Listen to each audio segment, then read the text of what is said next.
Meron na akong pangil. Pangil. Ayan, ha?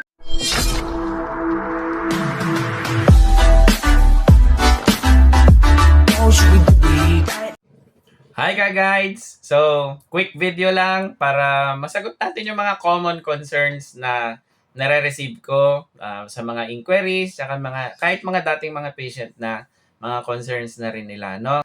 So, yung mga realistic expectations, saka concern sa no implant rhinoplasty, di ba? Lilinawin ko ulit. At yung notion ng trust the process, saka mga iba pang mga bagay, no? Pag-usapan lang natin. Pero bago yan, okay? Bago yan, big shout out to Beyond Smile Dental Clinic, no? Grabe, thank you kay Dr. Josen and Doc Carlo. Doc Carlo, thank you. Tsaka syempre kay Doc Bev din, no? Sa pag-alaga sa akin, no? Kung para malaman lang ninyo, guys, nagka-problema ako sa isa sa mga front tooth ko, no? Yung isa sa mga incisor. So, kinailangan bunutin. At pinadiretso ko na bridge and veneer. Okay? So, medyo nawala sa sibilisasyon muna ng sandali. And grabe. Grabe yung alaga nila. Tapos, sobrang professional. High-tech ng mga gadgets. So, big shout out. Sobrang thank you. At syempre, nabalik na yung smile ko, di ba? Baby, you are my life. Salamat din, Doc Carlo, at napagbigyan mo ako, no? So, yung request ko, ayan. Ayan, may pangil na si Doc, guys.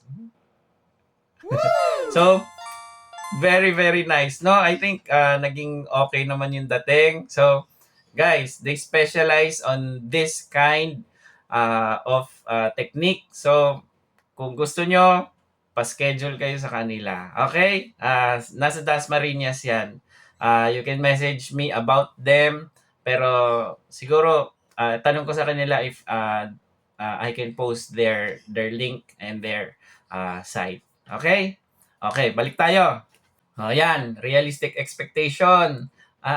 Na-explain na yan ilang beses na, no? Sa maraming post, iba-ibang doctors, na-explain na yan.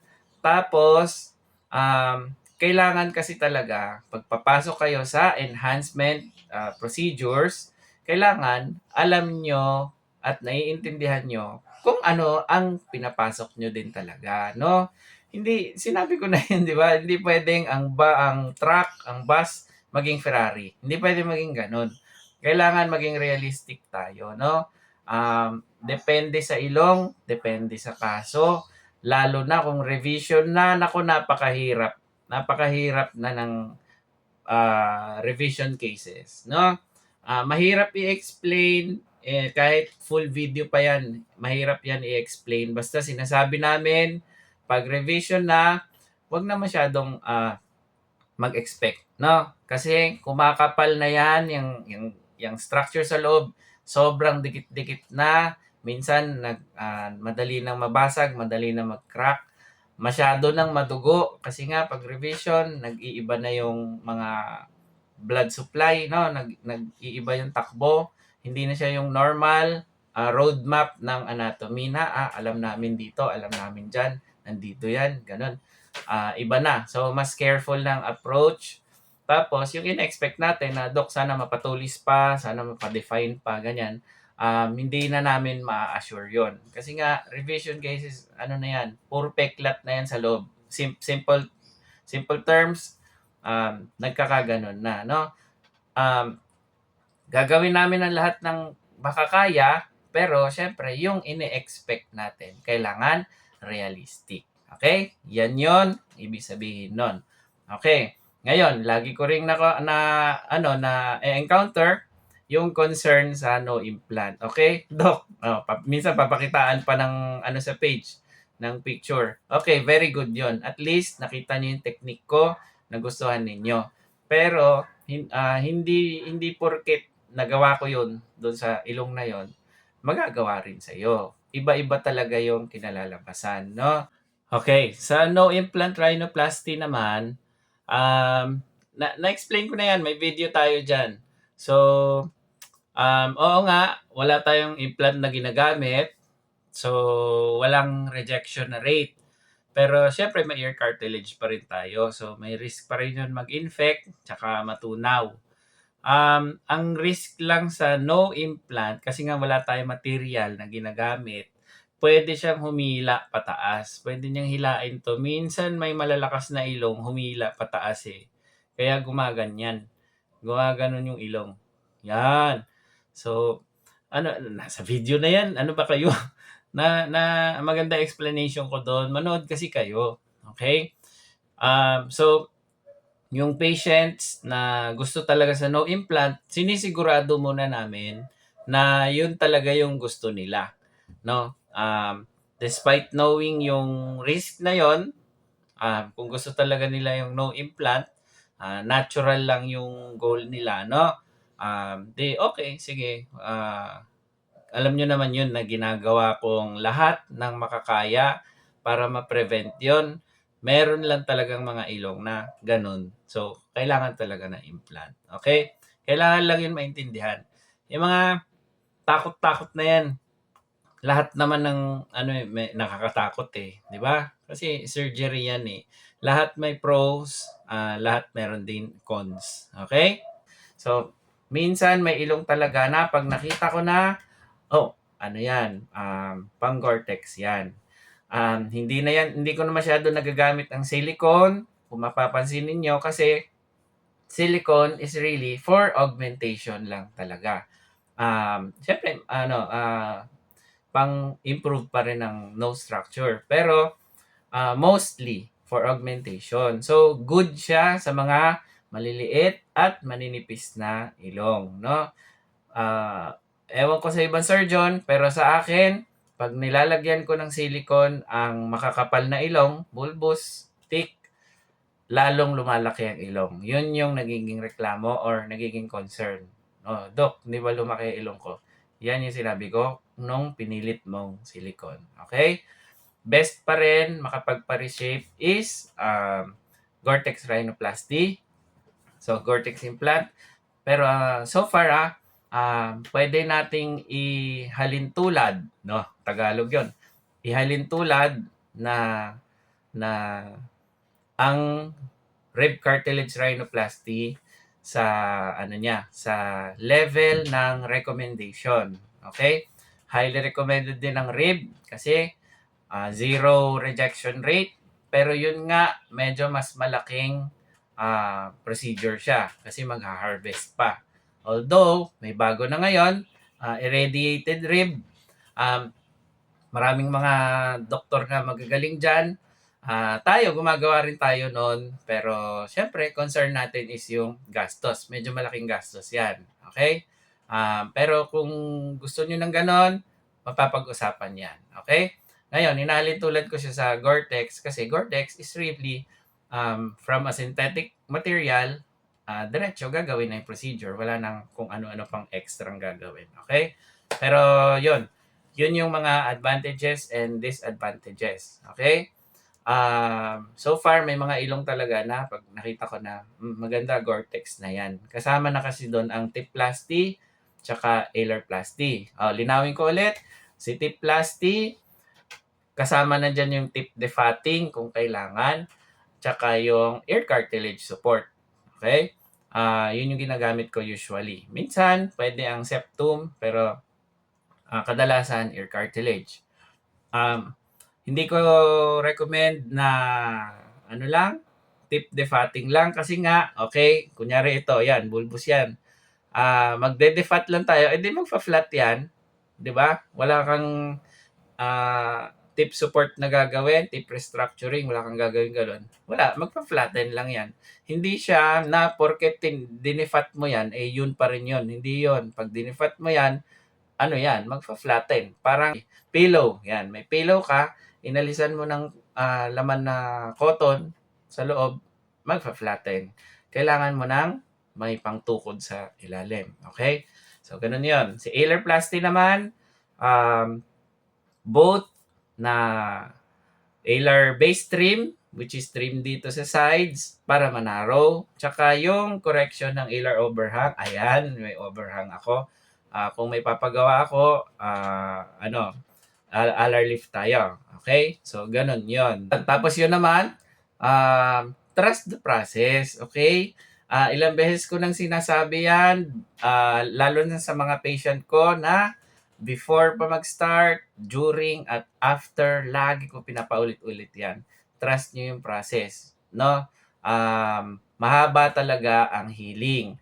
Ngayon, may mga nagtatanong, especially mga balikbayan natin na mga kababayan. Minsan, may mga foreigners din tayo na patients na may mga maiiksing bakasyon. Hindi ko usually nire-recommend. No? Kaya kung pwede, medyo habaan nyo yung bakasyon para sure tayo na healed na bago ko kayo i-clear pa uwiin. Pero may mga iba kong mga patient na ni-risk talaga nila, no? Dok, susundan kita mabuti kahit kahit tender, kakayanin kong linisan doon sa specification mo, doon sa pinakita mong video na malinis na malinis. Okay. Nasundan naman nila within 1 week, 8th day, the next day na tinanggal ko yung suture, pumiyain na sila, okay naman sila. So, possible yon. Possible, very risky lang. Okay? So, naiintindihan nyo na para doon sa mga may iksing panahon ng bakasyon. Pero, unfortunately, may mga patient ako na maiksi yung bakasyon. Hindi nila nalinis yung, yung sugat, no? Nagka-trouble, nagka-problema, hindi sila nakauwi, na miss nila yung flight nila. So, yun yung risk na sinasabi ko, no? Usually, pinaka-safe siguro mga 3 weeks. 3 weeks nandito kayo sa within my vicinity na accessible sa inyo. Kahit na sa ibang bayan, basta accessible kung kailangan pumunta-punta. Okay? So, ganun yun ha. Sana maliwanag na yung mga yon. Okay. This next part is actually para sa isang patient pero applicable naman dito sa lahat. So, makinig lang ha. So, na-refer ng mga admins sa akin yung concern mo. So, nagulat ako napa-refer sila eh. So, ganito yan. Okay? Walang sa cosmetic surgery, walang insurance. Okay? Procedure yan on an otherwise healthy na individual. So, healthy yung patient, wala siyang sakit, walang kailangan gawin, gusto lang nung patient. So, usually talaga, wala talagang insurance yan, no? Ngayon, yung waiver naman, waiver is usually sa side yun ng clinic, side yun ng doctor, no? Na basta kanya-kanya yan, may mga protocol yan yung mga clinic. Pero parang naiintindihan ko yung concern mo, no? Ganito. Para ikaw naman, nag-usap na tayo eh. Parang di ka nanonood ng mga videos ko eh. Alam mo naman na ako pag magtrabaho, lagi ko yung sinasabi sa mga post ko tsaka videos. Pag ako nagtatrabaho, ginagawa ko naman lahat ng makakaya. Okay? Sa tingin ko sa ibang mga surgeon, ganun din. Okay? Ganun din yon. Wala naman, sinabi ko na yan, walang doktor na ang intention ay manakit at manira. No? Kasi reputasyon din nila yun eh. Di ba? Okay. Ngayon, magdi-differentiate na yan every case. Okay? May mga ilong, kunyari rhinoplasty, may mga ilong talaga na mahirap talaga, no? May mahirap na ilong. Okay, sabihin natin merong ilong na madaling case. Pero iba-iba pa rin yung type ng healing. Okay? Iba-iba yung healing process, iba-iba yung structure sa loob, no? Kaya ang common na, Dok, nagawa mo naman to sa isa, ayan na nga yun yung pinost mo. Iba-iba yung healing process, iba-iba yung structure sa loob, kahit pareho ng shape sa labas, kahit mas malala pa yung sa'yo, mas malala pa yung sa kabila, ganyan. iba-iba talaga, no? Very unique ang rhinoplasty. So, yung sinasabi mo na um, ano to, may waiver o ah, ano yan, hindi yan usually nagsa-stand. Okay? Ngayon, kung may mga ano naman yan, may category yan. Kung ang cause ng naging problema is dahil kapabayaan ng pasyente, no? Hindi niya nalinis ng maayos. So, nag-scar, ah, nagmaga lalo, yung isang side nagmamaga, okay, ganyan, hindi nagsara yung sugat, ganyan. Kapabayaan yon kasi kailangan maganda talaga yung linis. May mga post na akong ganyan na ang ganda-ganda ng linis, ang ganda ng sara ng sugat, no? Nagkakaproblema pag hindi nasusundan yung aftercare. Okay? Ngayon, yung mga nagtatabingi, yung mga ganyan, hindi pantay, normal process yan ng healing, no? Gaano katagal ang sinasabi kong healing? Sinabi ko na yan sa video. Alam mo na dapat yan. Please tell yung mga admins, okay? So, alam mo na within that time frame, weird talaga ang ilong, okay? Wag mo pansinin yung iba na, doc, bakit sa iba 3 weeks pa lang okay na, yung sa iba 2 months pa lang okay na. Hindi, iba-iba talaga. I-expect mo na nandun ka sa normal process ng healing, which is inaabot ng, okay, alam mo na dapat, ha? Dapat bago ka pumasok sa ganitong procedure, tanggap mo na dapat yan. Okay? Dapat tanggap mo na. Kasi yan yung nakakabaliw na stage eh. Yung doc, bakit ganito? Bakit ganyan? Ba't hindi pantay? Ba't gano'n? Ganon. Maraming ilong na ganon yung healing. Pero pagdating sa dulo, nandun sa end result, minsan inaabot nga ng 2 years eh. Ganon yun. Ha? Doon pa makikita na, oo nga pala pantay. Kasi ang goal naman talaga ng surgery, pag natapos ng surgery, dapat nasa gitna tayo. Dapat nasa gitna, dapat nasa ganyan. Unless, sobrang trouble ng ilong, no? Sobrang tabingi pala talaga or may sira-sira talaga sa loob, may basag-basag, ganyan, kung ano-anong ginagawa kasi sa ilong. Yun, mahirap na talagang ituwid yun, no? Kung may tabingi na paperclip, hindi mo na yun magiging perfect na na diretso. Okay? Kung may nagusot na papel, hindi mo na yun madediretso. Kahit planchahin mo pa, hindi yon. Pag may napunit na papel, mahirap na rin yun, mahirap na rin yun idikit ng perfect, no? Cosmetic surgery is not a perfect science. Okay? Hindi siya perfect science. May ginagawa tayong procedure on an otherwise normal patient. Pero syempre, alam mo naman yun. So, na pressure lang kasi, don't pressure your surgeon. Na pressure lang kasi ako doon sa note na paano pag hindi maayos, anong gagawin nyo? Yung ganon, pangit yon. Hindi magandang relationship yon sa patient tsaka doktor. Okay? So, alam mo naman yan. Kaya ka nga pipili ng doktor eh. Kailangan trust mo yung doktor na ito yung technique niya at ito yung mga ilalatag niya. Yan yung ibibigay niya. Okay? So, ganon. Ibibigay mo lang. Leap of faith nga eh. 'Di ba sinabi ko na yan sa video. Leap of faith. Kasi nga, normal ka eh. Tapos mayroon kang ipapasugat, ipapagawa. No? Ang goal talaga natin is to enhance. Okay? Kung okay lahat ng mangyari, maganda ang itsura ng ang kalalabasan, no? Ngayon, hindi natin mape-predict kasi it's a surgery, no? Nandun yung mga risk, nandun yung infection, nandun yung bleeding, no? Kanya-kanya yan. Depende yan sa diet ng pasyente, sa mga pinag-iinom dati, kung saan siya nakatira, ganun yon. Maraming factors, no? Ang tanging responsibilidad namin is i-minimize yung risk na yon. Kaya nga sinasabi sa inyo kung ano yung babagay, ano yung dadapat. Kasi dami na akong ginawa na, Doc, gusto ko ganito lang, gusto ko silicone lang, gusto ko no implant lang. Alam ko na kung ano magiging itsura. Kaya as much as kaya, pinipilit ko na kung ano yung better option, no? Huwag kayong matakot sa mga implant. Nako, pare-pareho lang ng risk yan. May implant o wala, pare-pareho lang yan ng risk, no? Surgery pa rin yan. Okay? Ang goal is maganda resulta, pero syempre wala talaga tayong 100% na mape-predict. Okay? Sana maliwanag na ha. Okay? Peace, love you, no offense ha. Just educating. Ayun, so yun, uulitin ko na naman.